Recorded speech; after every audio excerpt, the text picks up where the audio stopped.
मेरा नाम काव्या है। आज जब मैं ये कहानी सुना रही हूँ, तो न मैं किसी की बहू हूँ, न किसी की पत्नी, और न ही उस अदालत की चहेती जहाँ कभी मैं रो रो कर न्याय की भीख मांगती थी। आज मैं सिर्फ एक सच बोलती औरत हूँ, लेकिन ये सच बोलने की हिम्मत मुझे बहुत देर से आई। ना मैं एक साधारण परिवार की लड़की थी, पिता क्लर्क, मां गृहिणी। हमारे घर में दहेज का नाम लेना भी गुनाह माना जाता था। जब रिश्ता आया तो सबसे ज्यादा जिसने भरोसा दिलाया था वह मेरी होने वाली सास थी। सफेद साड़ी, साधारण चप्पल, माथे पर हल्की सी बिंदी। उन्होंने मेरे पिता से कहा था, हमें बहू चाहिए, सामान नहीं।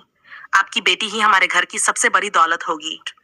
मेरे पिता की आंखों में आंसू आ गए थे और मेरी मेरी आंखों में सपने। और शादी के शुरुआती कुछ महीने ठीक थे। पति अमित, कम बोलने वाला, काम में डूबा रहने वाला। सास शारदा देवी, सुबह पूजा, दोपहर किताबें और शाम को किसी न किसी केस की फाइल। हाँ, वह वकील थी, लेकिन मुझे तब क्या पता था कि कितनी बड़ी। मुझे बस इतना लगता था कि वह मुझसे ज्यादा पढ़ी लिखी हैं और शायद इसलिए मुझसे थोड़ी दूरी बनाकर रखती हैं। बात धीरे धीरे मेरे मन में एक बात बैठने लगी। ये घर मुझे अपनाएगा नहीं। कोई सीधे ताना नहीं देता था, कोई दहेज की मांग नहीं करता था, लेकिन मेरी हर गलती नोट होती, मेरी हर बात तौली जाती और सास की खामोशी मुझे अदालत की सजा जैसी लगती। मैंने अमित से कहा, तुम्हारी माँ मुझे पसंद नहीं करती। उसने सिर्फ इतना कहा, वो सबको ऐसे ही लगती। यहीं से मेरे भीतर की आग ने आकार लेना शुरू किया। हवा एक दिन मैं मायके गई। माँ ने मेरे चेहरे की थकान देख ली। मैंने रोते रोते कहा, वहां मेरा दम घुटता है। दहेज मांगते हैं? मैंने एक पल सोचा और फिर सिर हिला दिया। बस यही वो पल था, झूठ ने पहली सांस ली। मामा, मौसी, पड़ोस, सबने एक ही बात कही, अभी नहीं तो कभी नहीं। दहेज केस डाल दो, सीधा लाइन पर आ जाएंगे। किसी ने नहीं पूछा कि सच क्या है, और मैंने भी सच बताने की कोशिश नहीं की। मैंने पुलिस स्टेशन में बयान दिया। शादी में कार मांगी गई, फ्रिज, अलमारी, पैसे, और जब नहीं मिले तो मुझे प्रताड़ित किया गया। मेरे हाथ कांप रहे थे, लेकिन मेरे शब्द बेहद साफ थे। पुलिस ने तुरंत धारा 498A 3-4 लगा दी। अमित गिरफ्तार हुआ, सास ससुर को नोटिस गया और मैं खुद को विजेता समझ रही थी। जिस सास को मैंने कमजोर समझा था, पहली पेशी वाले दिन जब मैं अदालत पहुंची तो मैंने अपनी सास को काले कोट में देखा। आंखों में वही शांति, होंठों पर हल्की मुस्कान। जज ने खड़े होकर कहा, मैडम आप आज बचाव पक्ष में। और तब पहली बार मेरे दिल में डर उतरा, क्योंकि उस पल मुझे पता चला, जिस औरत को मैंने सीधी सादी समझा था, वह इस शहर की सबसे पहुंची हुई क्रिमिनल वकील थी, और मैंने झूठा केस उसी पर कर दिया था। मैं आज भी उस दिन को याद करती हूँ तो ऐसा लगता है जैसे मेरा शरीर वहीं अदालत की सीढ़ियों पर खड़ा हो, जहां बाहर से मैं बिल्कुल सामान्य दिख रही थी, लेकिन अंदर ही अंदर मेरा दिल इतनी तेज धड़क रहा था कि मुझे डर लग रहा था कहीं कोई उसे सुन ले। ये मेरी जिंदगी की पहली अदालत थी, पहली पेशी थी, और उस समय तक मुझे पूरा भरोसा था कि अदालत का मतलब इंसाफ होता है, और इंसाफ का मतलब होता है कि वह हमेशा औरत के साथ खड़ा होगा, खासकर तब जब वह औरत अपने ससुराल पर दहेज प्रताड़ना का आरोप लगा रही हो। सुबह के लगभग 9 बजे थे। जिला अदालत का वही रोज का माहौल था। चारों तरफ वकीलों की काली पोशाकें, कहीं किसी पति की घबराई हुई आवाज, कहीं किसी औरत का रोना, पुलिस वालों की सख्त नजरें और पेशी का इंतजार करती भीड़। मैं अपनी माँ के साथ खड़ी थी। माँ बार बार मेरा हाथ दबा रही थी और हर कुछ मिनट में यही कह रही थी कि डरने की कोई जरूरत नहीं है, सच हमारे साथ है, और आजकल अदालतें औरतों की बात सुनती हैं। मैं माँ की आंखों में भरोसा देख रही थी, लेकिन अपने भीतर एक अजीब सी बेचैनी महसूस कर रही थी, क्योंकि मैं जानती थी कि सच असल में कहाँ खड़ा है। उसी भीड़ के बीच मेरी नजर अचानक सामने गई और मैंने उन्हें देखा। मेरी सास शारदा देवी। न कोई तामझाम, न कोई भीड़ इकट्ठी करने की कोशिश, न ही कोई दुखी चेहरा बनाकर सहानुभूति बटोरने की कोशिश। सफेद साड़ी, साधारण ब्लाउज, पैरों में चप्पल और ऊपर काली वकील की कोट, जैसे ये अदालत उनके लिए कोई नई जगह ही न हो। उनके हाथ में एक पतली सी फाइल थी, लेकिन उनके चेहरे पर जो आत्मविश्वास था वह किसी मोटी फाइल से कहीं ज्यादा भारी लग रहा था। सबसे ज्यादा जिस बात ने मुझे असहज किया वह ये थी कि उनके साथ चल रहे दूसरे वकील उनसे बहुत धीमे स्वर में बात कर रहे थे, जैसे सलाह नहीं बल्कि रिपोर्ट दे रहे हों, और आसपास के लोग उन्हें ऐसे देख रहे थे जैसे कोई बहुत अनुभवी, बहुत सीनियर इंसान सामने से गुजर रहा हो। उस पल पहली बार मेरे मन में यह ख्याल आया कि शायद मैंने अपनी सास को बहुत हल्के में लिया था। अदालत के अंदर जब हमारा केस पुकारा गया तो जज ने सबसे पहले मेरी शिकायत पढ़ी और फिर मेरी ओर देखकर मुझसे सीधे सवाल किए। उन्होंने पूछा कि क्या सच में शादी के समय कार की मांग की गई थी, और मैंने बिना ज्यादा सोचे हुए सिर हिला दिया, क्योंकि यही तो मैंने शिकायत में लिखा था।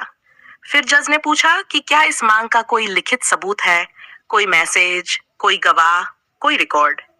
मैंने जवाब दिया कि यह सब मौखिक था, घर के अंदर की बातें थीं, और ऐसे मामलों में लिखित सबूत कहाँ होते हैं। जज ने मेरी बात सुनी, सिर हल्का सा हिलाया और फिर बचाव पक्ष की ओर देखा। तभी मेरी सास खड़ी हुई और बहुत शांत, बिल्कुल साधारण लेकिन बेहद सटीक आवाज में बोली कि अगर कार की मांग हुई थी तो शिकायत में कार का मॉडल, तारीख या बातचीत का कोई संदर्भ क्यों नहीं है। उन्होंने कोई आरोप नहीं लगाया, कोई भावनात्मक तीर नहीं छोड़ा, बस एक कानूनी सवाल रखा और फिर बैठ गईं। उस एक सवाल ने मुझे भीतर तक हिला दिया, क्योंकि पहली बार मुझे एहसास हुआ कि यह केस भावनाओं से नहीं, तथ्यों से लड़ा जाएगा। उस दिन अदालत में मेरी सास ने ज्यादा कुछ नहीं कहा, लेकिन बाहर आकर मुझे धीरे धीरे समझ आने लगा कि उन्होंने अदालत से पहले ही अपना काम शुरू कर दिया था। मेरे मामा ने मुझे बताया कि शारदा देवी ने मेरे मायके के पड़ोसियों से बातचीत कर ली थी, शादी के वीडियो कोर्ट में जमा करवा दिए थे, और यहाँ तक कि मोबाइल कॉल रिकॉर्ड निकलवाने के लिए आवेदन भी डाल दिया था। यह सब सुनकर मेरे पैरों तले जमीन खिसकने लगी, क्योंकि उन कॉल रिकॉर्ड और मैसेज में ऐसा कुछ नहीं था जो मेरे लगाए गए आरोपों को मजबूत करता। इसके बावजूद समाज मेरे साथ खड़ा था। मायके में आने जाने वाली औरतें मुझे शाबाशी दे रही थीं, कह रही थीं कि आजकल बिना केस डाले ससुराल वालों को सबक सिखाया ही नहीं जा सकता, और अगर मैंने अब पीछे हटने की कोशिश की तो लोग यही समझेंगे कि मैंने झूठ बोला था। किसी ने यह नहीं पूछा कि मेरे साथ सच में क्या हुआ। किसी ने यह जानने की कोशिश नहीं की कि क्या वाकई मुझसे दहेज मांगा गया था या नहीं। सबने पहले ही मान लिया था कि अगर बहू ने केस किया है तो वह सही ही होगा।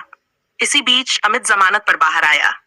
जब वह मुझसे मिलने आया तो उसकी आंखों में न गुस्सा था, न बदले की भावना, बल्कि एक थकान और टूटन थी जो मुझे असहज कर गई। उसने मुझसे बहुत धीमे स्वर में सिर्फ इतना कहा कि अगर मैं वापस आना चाहूं तो वह सब भूल सकता है।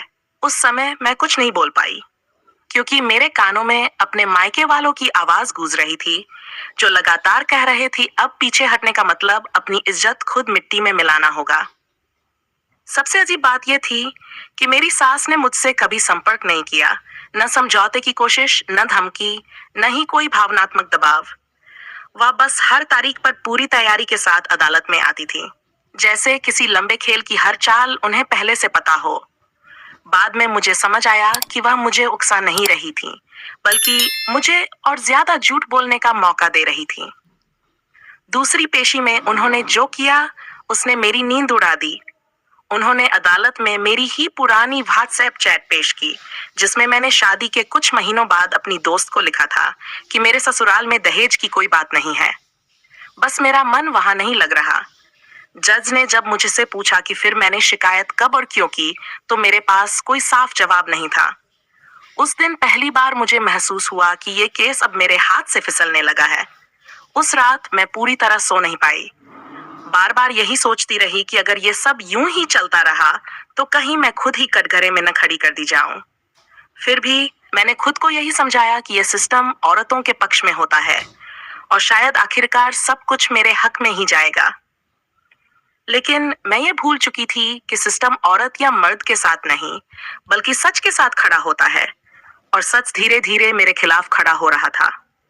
दूसरी पेशी के बाद से मेरे भीतर एक अजीब सी बेचैनी ने घर कर लिया था, क्योंकि पहली बार मुझे यह एहसास होने लगा था कि यह मामला वैसा सीधा नहीं रहने वाला जैसा मैंने और मेरे मायके वालों ने सोचा था। और जिस तरह से मेरी सास हर तारीख पर पूरी तैयारी के साथ अदालत में आ रही थी, बिना किसी उत्तेजना, बिना किसी भावनात्मक प्रदर्शन के, उससे यह साफ लगने लगा था कि वह सिर्फ अपना बचाव नहीं कर रही थी, बल्कि धीरे धीरे मेरे लगाए गए हर आरोप की परतें खोल रही थीं। उस दौरे मेरे मायके का माहौल भी बदलने लगा था, क्योंकि जहां पहले हर कोई मुझे पीड़िता मानकर सहानुभूति जता रहा था, वहीं अब कुछ रिश्तेदार धीरे धीरे ये सवाल पूछने लगे थे कि अगर सच में इतना ज्यादा अत्याचार हुआ था तो उसके ठोस सबूत क्यों नहीं है। और यही सवाल मेरे मन में भी बार बार उठने लगा था, लेकिन उस समय पीछे हटने का मतलब था अपने ही बयानों को झूठा साबित करना।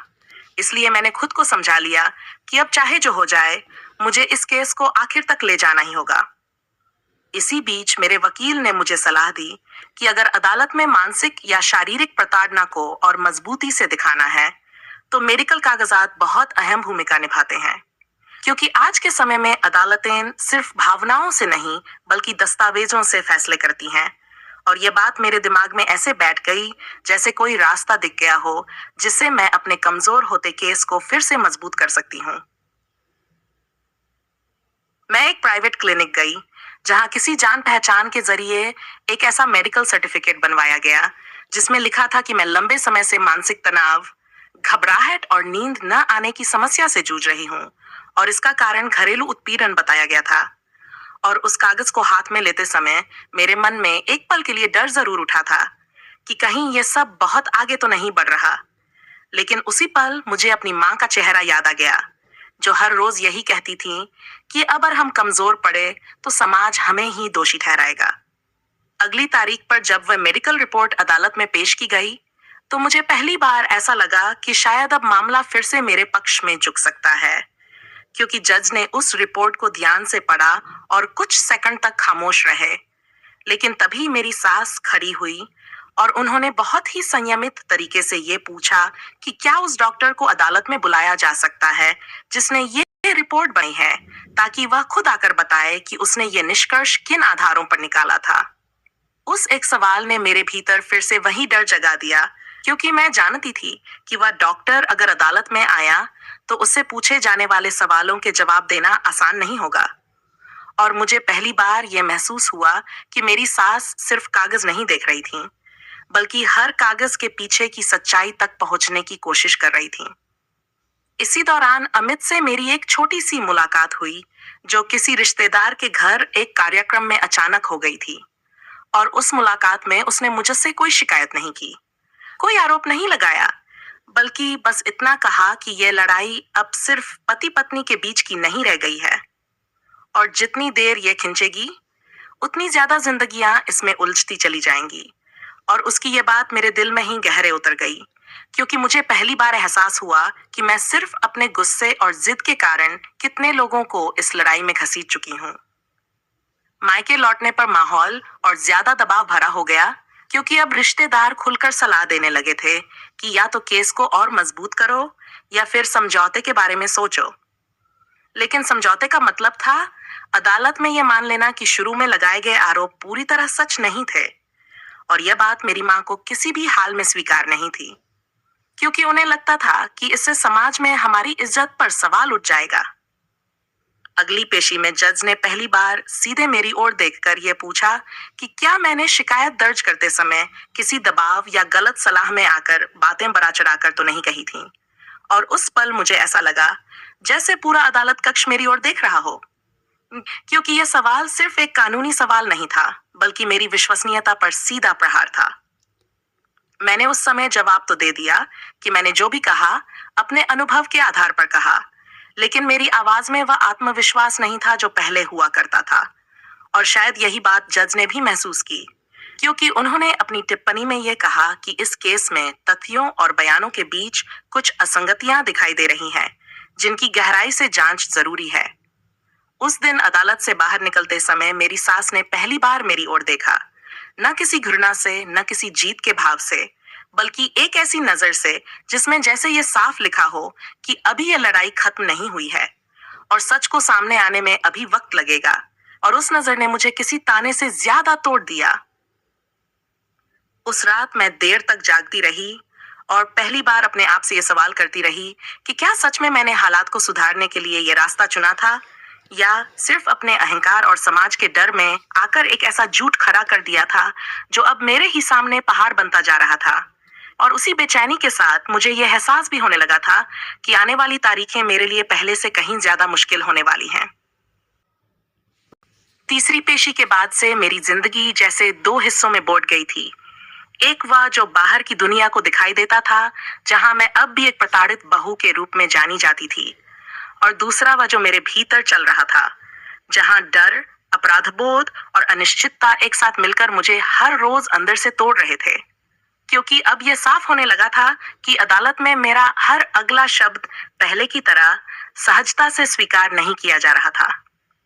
मायके में अब वह माहौल नहीं रहा था जो केस के शुरुआती दिनों में था, जब हर कोई मुझे हौसला देता था और ससुराल वालों को दोषी ठहराता था। बल्कि अब रिश्तेदारों के सवालों में चिंता झलकने लगी थी, और उनकी सलाहों में भी एक तरह की घबराहट साफ महसूस होने लगी थी।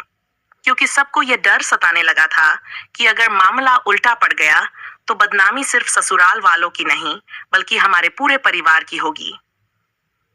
मेरी माँ अब भी मेरे सामने मजबूत बनने की कोशिश करती थीं, लेकिन कई बार रात को जब उन्हें लगता कि मैं सो चुकी हूँ, तब मैं उन्हें चुपचाप रोते हुए सुन लेती थी। और उस रोने में अब गुस्सा नहीं, बल्कि ये डर छिपा होता था कि कहीं ये लड़ाई हमारी पकड़ से बाहर निकल जाए। क्योंकि समाज और कानून दोनों ही तब तक साथ देते हैं जब तक कहानी एक तरफा साफ दिखाई देती है।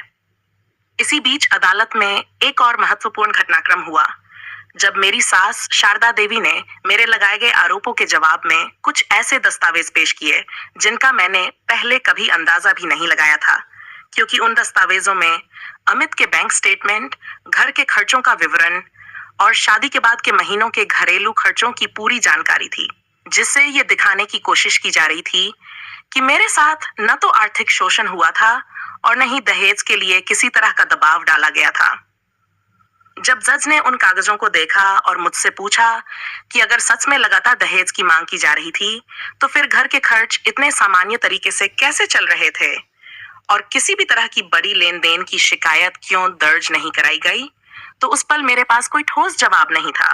क्योंकि अब तक मैंने जिन बातों को भावनाओं के सहारे आगे बढ़ाया था, उनके सामने ये सारे तथ्य बहुत भारी पड़ने लगे थे।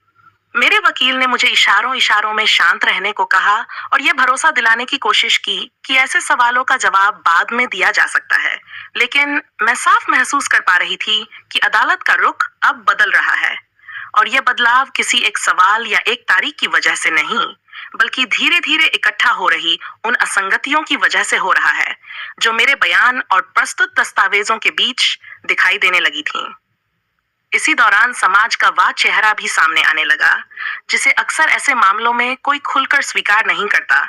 क्योंकि जिन लोगों ने पहले मुझे साहसी और मजबूत बताया था, वही लोग अब आपस में ये चर्चा करने लगे थे कि कहीं मैंने गुस्से या जल्दबाजी में आकर मामला ज्यादा तो नहीं बढ़ा दिया। और ये बातें जब मेरे कानों तक पहुंची, तो मुझे पहली बार यह एहसास हुआ कि समाज का समर्थन कितना अस्थायी होता है। अमित से मेरी मुलाकातें अब लगभग बंद हो चुकी थीं, लेकिन कभी-कभी उसके बारे में आने वाली खबरें मुझे भीतर तक हिला देती थीं। क्योंकि पता चलता था कि वह इस पूरे मामले से मानसिक रूप से कितना टूट चुका है, और उसका करियर भी इस केस की वजह से प्रभावित हो रहा है। और इन बातों ने मेरे भीतर एक अजीब सी अपराधबोध की भावना को जन्म देना शुरू कर दिया था, जिसे मैं किसी से साझा भी नहीं कर पा रही थी। अदालत की अगली तारीख पर जज ने एक बार फिर मेरी ओर देखकर ये टिप्पणी की कि इस तरह के मामलों में सच और झूठ के बीच की रेखा बहुत बारीक होती है, और इसलिए अदालत को हर बयान और हर दस्तावेज को बहुत सावधानी से परखना पड़ता है। और यह बात सुनकर मुझे साफ समझ में आ गया कि अब मुझे सिर्फ एक पीड़िता के रूप में नहीं, बल्कि एक शिकायतकर्ता के रूप में देखा जा रहा है, जिसकी हर बात को साबित करना उसकी जिम्मेदारी है।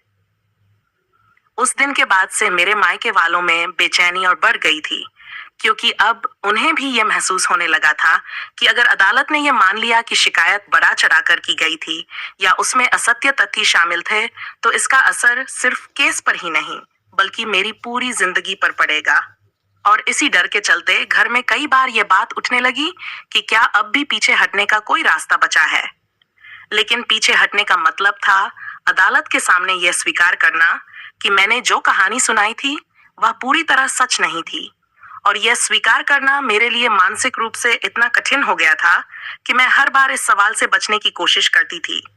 भले ही भीतर मुझे यह एहसास होने लगा था कि सच से भागते भागते मैं खुद को और गहरे फंसा रही हूँ। शारदा देवी अब भी उसी शांत मुद्रा में हर पेशी पर आती थीं। न कोई टिप्पणी, न कोई कटाक्ष, बस तथ्यों और दस्तावेजों के सहारे अपना पक्ष रखती थीं। और शायद यही उनकी सबसे बड़ी ताकत थी, क्योंकि जहां मैं और मेरा परिवार भावनाओं के जाल में उलझते जा रहे थे, वहीं वह कानून की जमीन पर खड़ी होकर एक कदम आगे बढ़ रही थीं। उस दौर में मेरी रातें लगभग बिना नींद के गुजरने लगी थीं, क्योंकि हर आने वाली तारीख मेरे लिए किसी अनजाने डर की तरह होती थी। और मैं बार बार यही सोचती थी कि अगर अदालत ने यह मान लिया कि मैंने झूठा केस किया है, तो क्या मैं उस सामाजिक और कानूनी परिणामों के लिए तैयार हूं जो इसके साथ आएंगे। और यही सोच मेरे भीतर धीरे धीरे एक ऐसी बेचैनी पैदा कर रही थी, जिसने मुझे पहली बार अपने ही फैसलों पर सवाल उठाने के लिए मजबूर कर दिया था। एहसास पूरी तरह होने लगा था कि अब यह मामला सिर्फ एक दहेज केस नहीं रह गया है, बल्कि ये मेरी साख, मेरी समझदारी और मेरे द्वारा लिए गए फैसलों की परीक्षा बन चुका है। क्योंकि अदालत में जिस तरह से हर तारीख पर सवालों की दिशा बदल रही थी, उससे यह साफ छलकने लगा था कि जज अब ये जानना चाहते हैं कि इस पूरे घटनाक्रम में कौन सच बोल रहा है और कौन हालात को अपने पक्ष में मोड़ने की कोशिश कर रहा है।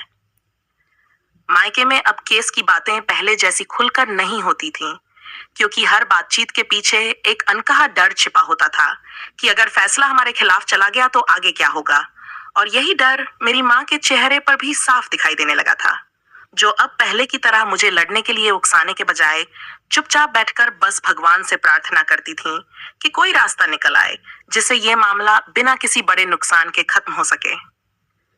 अदालत की अगली पेशी उस दिन पड़ी जब जज ने दोनों पक्षों से साफ शब्दों में यह कहा कि अब तक पेश किए गए बयानों और दस्तावेजों के आधार पर कुछ गंभीर विरोधाभास सामने आए हैं और अदालत चाहती है कि अब इस केस को निर्णायक दिशा में ले जाया जाए, क्योंकि ऐसे मामलों में लंबी प्रक्रिया न तो न्याय के हित में होती है और न ही किसी पक्ष के। और यह सुनकर मेलिल और तेज धड़कने लगा, क्योंकि मुझे पता था कि निर्णायक दिशा का मतलब है कि अब कोई भी छोटी गलती भारी पड़ सकती है। उस दिन मेरी सास शारदा देवी ने अदालत में एक और कदम आगे बढ़ाया, लेकिन हमेशा की तरह बिना किसी शोर शराबे के, क्योंकि उन्होंने ये आग्रह किया कि मेरे द्वारा दिए गए शुरुआती बयान, बाद में दिए गए अतिरिक्त बयान और पेश की मेडिकल रिपोर्ट को एक साथ पढ़ा जाए, ताकि यह देखा जा सके कि इन तीनों के बीच जो अंतर दिखाई दे रहा है वह किस वजह से है और क्या वह अंतर स्वाभाविक परिस्थितियों का परिणाम है या किसी सोच समझ कर की गई बढ़ोतरी का। जब जज ने मुझसे सीधे ये सवाल किया कि क्या मैंने शिकायत दर्ज करते समय ये सोचकर कुछ बातें ज्यादा जोड़ दी थीं कि इससे केस मजबूत हो जाएगा, तो उस पल मुझे ऐसा लगा जैसे अदालत का पूरा कक्ष अचानक बहुत छोटा हो गया हो और वहां मौजूद हर व्यक्ति की नजर सिर्फ मुझ पर टिक गई हो, क्योंकि यह सवाल अब कानूनी नहीं बल्कि नैतिक था और इसका जवाब देना मेरे लिए अब तक का सबसे कठिन काम बन गया था। मैंने जवाब देने की कोशिश तो की, लेकिन मेरी आवाज में वह दृढ़ता नहीं थी जो पहले हुआ करती थी। और शायद यही वजह थी कि जज ने मेरी ओर देखते हुए ये टिप्पणी की कि शिकायतकर्ता की विश्वसनीयता इस केस का एक अहम पहलू है और जब बयानों में बार बार बदलाव दिखाई देता है तो अदालत को यह अधिकार होता है कि वह पूरे मामले को और गहराई से जांचने का आदेश दे। उसी पेशी में मेरी सास ने पहली बार यह संकेत दिया कि अगर अदालत चाहे तो झूठी शिकायत के मामले में कानूनी परिणाम भी निकल सकते हैं। और यह बात सुनते ही मेरे वकील के चेहरे का रंग बदल गया, क्योंकि अब तक हम इस केस को सिर्फ बचाव और आरोप के दायरे में देख रहे थे, लेकिन अब इसके दायरे में जवाबदेही और परिणाम भी शामिल होने लगे थे। उस दिन अदालत से लौटते समय मेरे भीतर एक अजीब सी खालीपन की भावना थी, क्योंकि पहली बार मुझे ये समझ आने लगा था कि अगर ये केस मेरे खिलाफ गया तो मैं खुद को ये कहकर नहीं बचा पाऊंगी कि मैंने ये सब किसी के कहने पर किया था, क्योंकि आखिरकार हर बयान मेरे नाम से दिया गया था और हर कागज पर मेरे हस्ताक्षर थे। इसी बीच अमित के बारे में एक खबर मुझे अंदर तक झकझोर गई जब मुझे पता चला कि उसने अपने काम से कुछ समय की छुट्टी ले ली है, क्योंकि वह इस पूरे मामले से मानसिक रूप से इतना परेशान हो चुका है कि ठीक से काम पर ध्यान नहीं दे पा रहा। और यह सुनकर मेरे भीतर एक अजीब सा द्वंद्व पैदा हो गया, क्योंकि एक तरफ मैं खुद को सही साबित करना चाहती थी और दूसरी तरफ मुझे यह भी दिखने लगा था कि इस लड़ाई की सबसे बड़ी कीमत हम दोनों चुका रहे हैं। अगली तारीख से पहले मेरी सास ने कोई नया कागज या नया तर्क पेश नहीं किया, लेकिन उनकी ये चुप्पी अब मुझे पहले जैसी सामान्य नहीं लग रही थी, क्योंकि मैं समझ चुकी थी कि उनके लिए चुप रहना भी एक रणनीति है और वह तब तक इंतजार कर रही हैं जब तक कि अदालत खुद इस नतीजे पर न पहुंच जाए कि इस केस में सच कहां खड़ा है। उसी दौर में मैंने पहली बार अपने भीतर यह सवाल उठाया कि अगर अदालत मुझे यह मौका दे कि मैं अपने बयान पर पुनर्विचार करूं, तो क्या मैं सच बोलने का साहस जुटा पाऊंगी, क्योंकि सच बोलने का मतलब सिर्फ केस हारना नहीं होगा, बल्कि समाज, परिवार और खुद की नजरों में गिरने का डर भी शामिल होगा। और यही डर मुझे अब तक इस रास्ते पर टिकाए हुए था। रात के सन्नाटे में जब सब सो जाते थे और मैं अकेली अपने कमरे में बैठी होती थी, तब यह एहसास और भी गहरा हो जाता था कि मैंने जिस झूठ को अपने बचाव के लिए खड़ा किया था, वही झूठ अब मेरी सांसों को भारी करने लगा है। और शायद यही वह मोड़ था जहां से मेरी लड़ाई अदालत से ज्यादा खुद से होने लगी थी। अदालत की तारीखों तक सीमित नहीं रही, बल्कि वह धीरे धीरे मेरी रोजमर्रा की जिंदगी में उतरने लगी, क्योंकि जिस दिन अदालत ने यह संकेत दिया कि शिकायत में असत्य तथ्यों की जांच की जा सकती है, उसी दिन से घटनाएं तेजी से घटने लगीं और हर घटना मुझे यह एहसास कराती चली गई कि अब यह मामला कानूनी किताबों से निकलकर असली जिंदगी की जमीन पर आ चुका है। सबसे पहले जो हुआ वह ये कि अदालत के आदेश पर मेरे दिए गए सभी बयानों की तुलना के लिए एक विस्तृत रिपोर्ट तैयार करने को कहा गया, जिसमें मेरी शुरुआती शिकायत, बाद के सप्लीमेंट्री बयान, मेडिकल रिपोर्ट और अदालत में दिए गए मौखिक उत्तरों को एक साथ रखा गया। और जैसे ही मेरे वकील ने वह ड्राफ्ट रिपोर्ट मुझे दिखाई, मुझे पहली बार साफ साफ दिखा कि कैसे अलग अलग मौकों पर मेरे शब्द बदलते गए थे और कैसे हर बदलाव ने मेरे ही खिलाफ एक नई लाइन खींच दी थी। इसके कुछ ही दिनों बाद एक सुबह अचानक मेरे मायके के दरवाजे पर पुलिस की जीप आकर रुकी और जब 2 पुलिसकर्मी घर के अंदर आए और उन्होंने मुझसे औपचारिक लहजे में मेरा नाम पूछते हुए कहा कि वे अदालत के निर्देश पर कुछ तथ्यों की पुष्टि के लिए आए हैं, तो उस पल मेरी माँ के हाथ से पानी का गिलास छूटकर जमीन पर गिर गया, क्योंकि हम में से किसी ने भी यह नहीं सोचा था कि यह केस कभी इस मोड़ तक भी पहुंचेगा। पुलिस ने मुझसे बहुत सामान्य लेकिन बेहद सटीक सवाल पूछे। शादी की तारीख, शिकायत दर्ज कराने की तारीख, मायके आने जाने की अवधि, कथित प्रताड़ना के समय घर में कौन कौन मौजूद था। और जैसे जैसे सवाल आगे बढ़ते गए, मुझे यह एहसास होता चला गया कि अब यहाँ भावनाओं के लिए कोई जगह नहीं है, क्योंकि हर जवाब किसी न किसी दस्तावेज से मिलाया जाना था। उसी दिन पुलिस मेरे मायके के पड़ोसियों से भी बात करके गई और बाद में मुझे पता चला कि उन्होंने उनसे यह पूछा था कि क्या उन्होंने कभी मेरे शरीर पर चोट के निशान देखे थे, क्या मैंने कभी उनसे किसी तरह की प्रताड़ना की शिकायत की थी, और क्या शादी के बाद के शुरुआती महीनों में मेरे व्यवहार में कोई असामान्य डर या घबराहट दिखाई दी थी। और इन सवालों के जवाबों ने मेरे केस को मजबूत करने के बजाय और भी कमजोर कर दिया। इसके बाद अगली ठोस घटना तब हुई जब अदालत ने उस डॉक्टर को तलब करने का आदेश दे दिया जिसने मेरी मानसिक प्रताड़ना से जुड़ी मेडिकल रिपोर्ट बनाई थी। और जब वह डॉक्टर गवाही देने आया, तो मेरी सास शारदा देवी ने उससे सीधे सवाल नहीं पूछे, बल्कि मेडिकल काउंसिल के नियमों का हवाला देते हुए ये पूछ लिया कि क्या बिना लंबे उपचार और नियमित परामर्श के ऐसी रिपोर्ट बनाना मानक प्रक्रिया के अंतर्गत आता है या नहीं। और उस सवाल का जवाब डॉक्टर के लिए देना आसान नहीं था। अदालत में उसी दिन यह भी सामने आया कि जिस दिन की तारीख मेडिकल रिपोर्ट में दर्ज थी, उस दिन मैं अपने मायके में एक पारिवारिक कार्यक्रम में शामिल हुई थी, जिसकी तस्वीरें सोशल मीडिया पर मौजूद थीं। और यह एक ठोस घटना थी जिसने पहली बार अदालत के सामने यह स्पष्ट कर दिया कि प्रस्तुत दस्तावेज और वास्तविक परिस्थितियों के बीच गंभीर अंतर है। इसके कुछ ही हफ्तों बाद मुझे एक कानूनी नोटिस मिला जिसमें यह उल्लेख था कि अगर यह साबित होता है कि शिकायत जानबूझकर गलत तथ्यों के आधार पर की गई है, तो मेरे खिलाफ झूठी शिकायत और अदालत को गलत जानकारी देने की कार्रवाई पर विचार किया जा सकता है।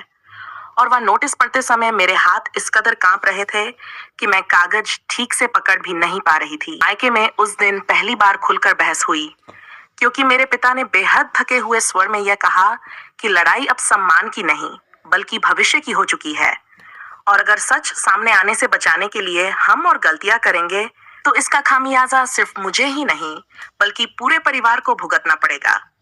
और यह बात सुनकर मेरी माँ पहली बार पूरी तरह टूट गई। उसी दौर में अमित को भी अदालत में व्यक्तिगत रूप से बयान देने के लिए बुलाया गया, जहां उसने किसी तरह का आरोप प्रत्यारोप नहीं किया, बल्कि बहुत साफ शब्दों में यह कहा कि हमारे बीच मतभेद जरूर थे, लेकिन दहेज की मांग या शारीरिक प्रताड़ना जैसी बातें उसने कभी नहीं देखी और नहीं की। और उसका यह बयान एक ठोस घटना के रूप में अदालत के रिकॉर्ड का हिस्सा बन गया। इन सभी घटनाओं के बीच शारदा देवी का व्यवहार अब भी वैसा ही रहा, न जीत का घमंड, न बदले की भाषा, बल्कि उन्होंने अदालत के सामने सिर्फ यह कहा कि कानून का उद्देश्य किसी को सजा दिलाना नहीं, बल्कि सच को सामने लाना होता है। और अगर सच सामने आएगा तो अदालत खुद तय कर लेगी कि आगे क्या करना है। अंततः वह दिन आया जब अदालत ने मुझे यह अवसर दिया कि मैं अपने बयान पर अंतिम स्पष्टीकरण दे सकूं। और उस दिन कटघरे में खड़े होकर मैंने पहली बार अपने सामने वह पूरी श्रृंखला देखी जो एक छोटे से झूठ से शुरू होकर पुलिस, अदालत, डॉक्टर और परिवार तक पहुंच चुकी थी। और उसी क्षण मुझे यह साफ दिखने लगा कि अब सच बोलना सिर्फ एक नैतिक निर्णय नहीं, बल्कि एक आवश्यक कदम बन चुका है। उस दिन मैंने अदालत में यह स्वीकार किया कि मेरे और मेरे ससुराल के बीच समस्याएं थीं, लेकिन दहेज और प्रताड़ना से जुड़े कुछ आरोप मैंने गुस्से, दबाव और गलत सलाह में आकर बड़ा चढ़ाकर लिख दिए थे। और यह स्वीकारोक्ति कोई नाटकीय दृश्य नहीं थी, बल्कि एक थकी हुई इंसान की वह सच्चाई थी जो अब और बोझ नहीं उठाना चाहती थी। मैं खड़ी हुई, पूरी अदालत मेरी तरफ देख रही थी। मेरी आवाज पहले कांपी, फिर जैसे भीतर से कोई बोला, माय लॉर्ड, मेरी गलती थी। उस एक वाक्य ने जैसे सबको चौंका दिया। मैंने आगे बोलना शुरू किया, और इस बार शब्द छोटे नहीं थे, रटे हुए नहीं थे, बल्कि बहुत भारी थे, क्योंकि हर शब्द के पीछे एक झूठ दबा था। मेरी गलती थी कि मैंने अपने ससुराल पर, अपनी सास पर और अपने पति पर ऐसे इल्जाम लगाए जो सच नहीं थे। मैं मानती हूँ कि मुझे कुछ बातें समझ में नहीं आई। मैं अकेलापन महसूस करती थी। मैं अपने दुख किसी से खुलकर कह नहीं पाई, लेकिन इसका यह मतलब नहीं था कि मैं कानून का सहारा लेकर अपने ही घर को अदालत में घसीट लाती। पूरा कोर्ट सन्नाटे में था। मैंने जज साहब की तरफ देखा और फिर अचानक पीछे मुड़कर उस औरत की तरफ जिसे मैं अब तक कठोर, चुप और बेरहम समझती रही थी, मेरी सास। मैंने वहीं भरी अदालत में हाथ जोड़ दिए। माँ, मुझसे बहुत बड़ी गलती हो गई। मैंने आपके स्वभाव को गलत समझा, आपकी चुप्पी को नफरत समझ लिया और अपने गुस्से में आकर वह कर बैठी जिसे आज वापस लेने का कोई तरीका नहीं बचा है। मेरे पति, वह आदमी जिसे मैं कमजोर समझती थी, उस दिन मेरी तरफ देख भी नहीं पा रहा था। मैं उसकी तरफ मुड़ी, हाथ जोड़े।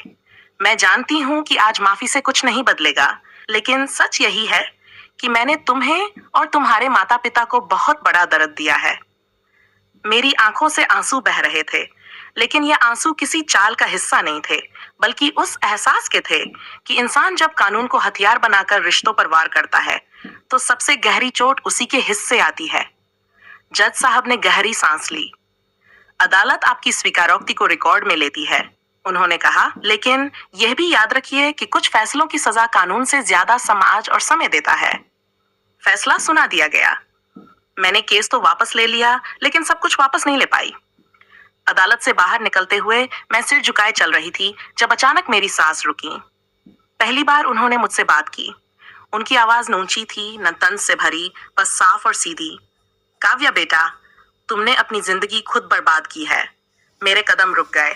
उन्होंने आगे कहा, यह सही है कि मैं कम बोलती हूँ, मुझे ज्यादा बातें करना पसंद नहीं, लेकिन तुमने मेरी चुप्पी का मतलब ये निकाल लिया कि मैं तुम्हें पसंद नहीं करती, जबकि सच यह है कि मैं तुम्हें इतना नापसंद भी नहीं करती थी कि तुम्हें इस तरह के कष्ट देने का कभी सोचती। मैं रो पड़ी।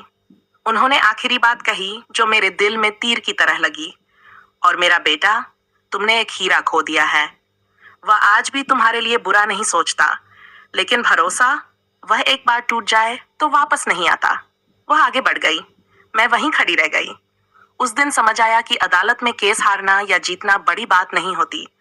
असली हार तब होती है जब इंसान रिश्तों की कीमत समझने से पहले ही उन्हें कानून के तराजू पर तौल देता है। अगर आपको ये कहानी पसंद आई हो, अगर इस कहानी के किसी किरदार में आपको अपने आसपास की सच्चाई दिखी हो, या अगर ये कहानी आपको सोचने पर मजबूर कर गई हो, तो वीडियो को लाइक जरूर कीजिएगा ऐसी ही सच्ची, समाज से जुड़ी और दिल को छू जाने वाली कहानियां सुनने के लिए चैनल को सब्सक्राइब कीजिए और अपना प्यार हमें देते रहिए। इस कहानी को उन लोगों तक भी शेयर कीजिए जो रिश्तों, कानून और समाज की सच्चाई को समझना चाहते हैं। और हाँ दोस्तों, अगर आपके मन में इस कहानी से जुड़ा कोई सवाल है या आप अपनी राय, अनुभव या सोच हमारे साथ साझा करना चाहते हैं, तो कमेंट बॉक्स में जरूर लिखिएगा। साथ ही ये भी बताइए कि आप आगे किस तरह की कहानियां सुनना पसंद करेंगे। सास बहू की सच्चाई, पति पत्नी के रिश्ते, मायके ससुराल का संघर्ष या समाज से जुड़ी कोई और हकीकत। आपका हर कमेंट, आपका हर प्यार हमें और बेहतर कहानियां लाने की ताकत देता है। सुनो कहानी दोस्तों, जुड़े रहिए हमारे साथ।